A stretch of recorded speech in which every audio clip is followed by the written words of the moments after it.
Hi everyone, this is Logan with ShopSabre Tech Support here. Today we're going to be talking about how to put a tool into a tool holder for an automatic tool changer. So it's a simple procedure, but we get a lot of questions on it and it is important to get it right. So this is a tool holder or tool cone. It's got an ISO 30 taper and an HSD pull stud. This is the collet nut, and that's what actually goes onto the end of the tool holder, screws on tight. Inside of there goes the collet. Now this collet has to be sized for the diameter of the bit. So in this case it says 1/2 inch. We have a 1/2 inch tool, they're going to fit together. But the order this goes together is really important. The collet needs to fit into the collet nut, but more importantly they have to snap together so they don't come apart. So that nice snap sound means it's in there. I should be able to turn it upside down and wiggle it and it doesn't fall out.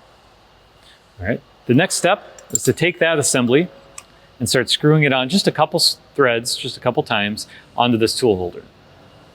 Then put it into your chuck holder. Now in this case we've mounted it on the back of the machine. We tend to recommend it on a workbench nearby just because of the operating machine. You don't want to get too close while it's moving, but it can be mounted to this tube, the side or the top of this rear tube.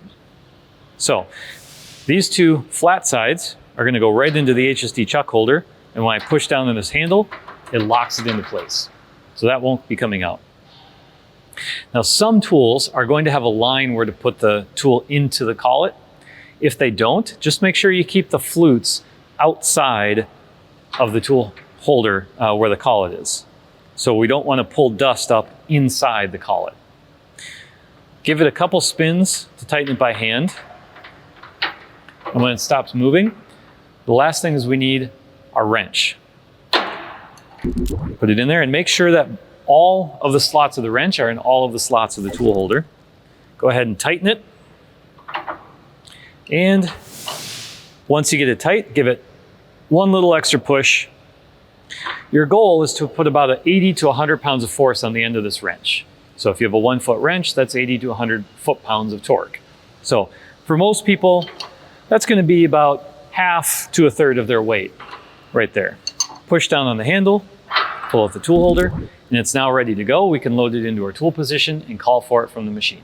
Thanks for watching. If you guys have any questions, let us know at ShopSabre Tech Support. And if there's other video ideas you'd like to see, let us know about that too. Support at shopsabre.com. If we get enough questions about it, we'll be happy to make a video.